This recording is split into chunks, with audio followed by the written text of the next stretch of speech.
Hello again. So we're going to look over our second worksheet in math today, which is dividing fractions by fractions. We briefly touched on this before we left impromptu the last Thursday we were together. So I'm just going to go over it again.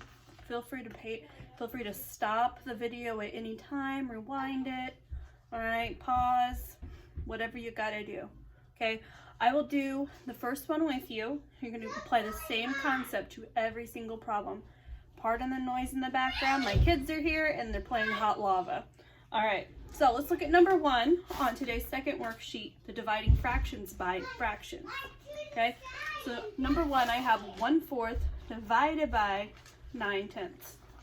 All right, 1/4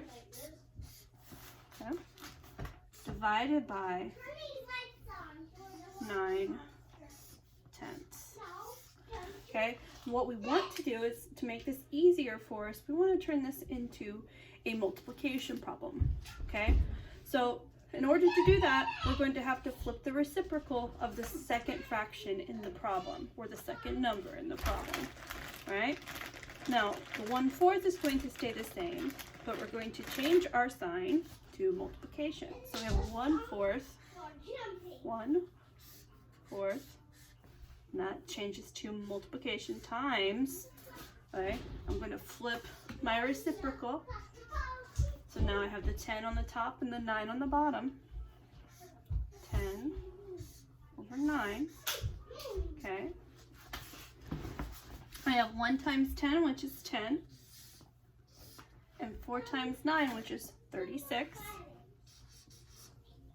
Okay. I have 10/36. Now, you could stop there and say I'm done with the problem, but remember, we can also simplify. I see that now this isn't always the case. They don't have to be even. They could be odds. As long as they have a multiple or a factor in common, we can simplify. Okay, so I look at 10 and 36. Now I know I can simplify that because 1, they're both even numbers. I know they can both at least be divisible by 2. Okay, so if I think of what's divisible, hold on guys. Oh, poor Bonnie. Oh. It's not bleeding. It's not. Okay, so 10 over 36, okay? So let's just try to divide both the top and the bottom by 2, because I know that'll work. They're both even numbers. I know I can at least do that. All right, so when I think of dividing by 2, I can also think of like just splitting it in half. Anytime you divide by 2, you're basically just cutting it in half. So 10 divided by 2, what's half of 10? Well, that's 5, right? Okay. And then 36 divided by 2? Oh, well, that might be a little more tricky for us. Well, we know that 36 divided by 2. 2 can go into 3 one time, all right? 2 times 1 is 2. 3 minus 2 is 1, okay?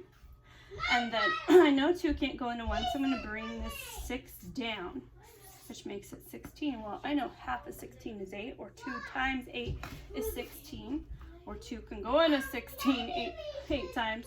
So I'm going to put 8 above here. 2 times 8 is 16. There's no remainder when we subtract.